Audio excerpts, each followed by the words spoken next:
All right, today we're going to work on hypothesis testing driven by probability. So if you remember from our prior example, example 2, we found a critical value for an alpha level of 0.01 that was plus or minus 2.58. And since the value that we calculated from the data came out with a z-value of -2, which was greater than the z-critical value, we did not reject the null hypothesis of the mu being equal to 82. Now, since mu equal to 82 was what we were testing, that gives us a two-sided test. What that means is if our values came out larger than or greater than. So it could be not equal in two different ways, right? So that's how we end up with a 2.58 here and a -2.5 here. And so what we said was, since we have this -2 right here, and it did not cross over into the rejection region to this side of our critical value, we said that we are not going to reject HO. Now, notice in our z table, if we were to look up this 2 and -2 in the z tables, we'd have gotten a 0.9772 for the 2 and a 0.0228 for the -2. Now, what does that mean?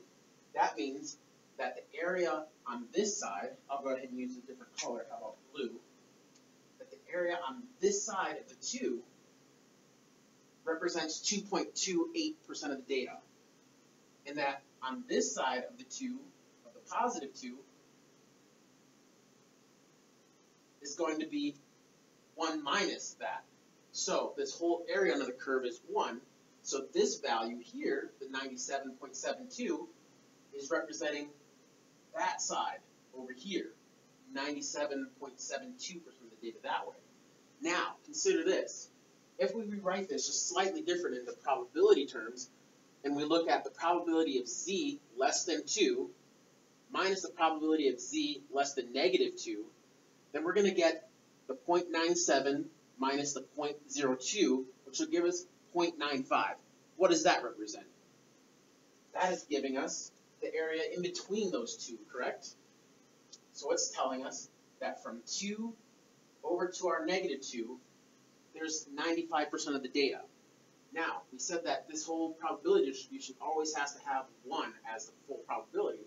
So if we subtract this off, 1 minus the area in between, then that's going to leave us this area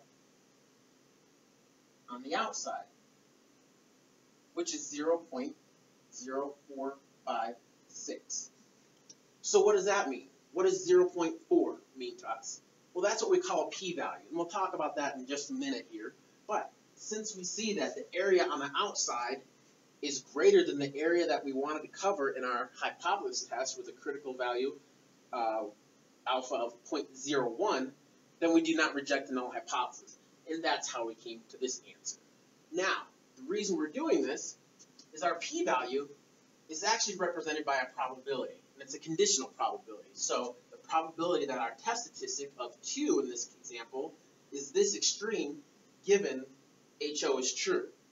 So we need to talk a little bit about probability, don't we?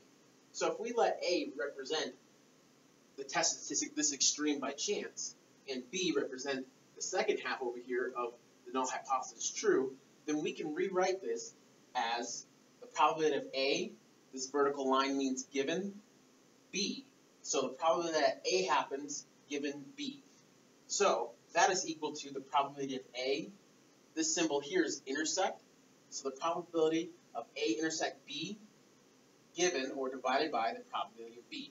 So there's a number of other probability rules that we'll get to in just a moment in the next edition, but hopefully this is helpful in driving why probability is going to be so important later on.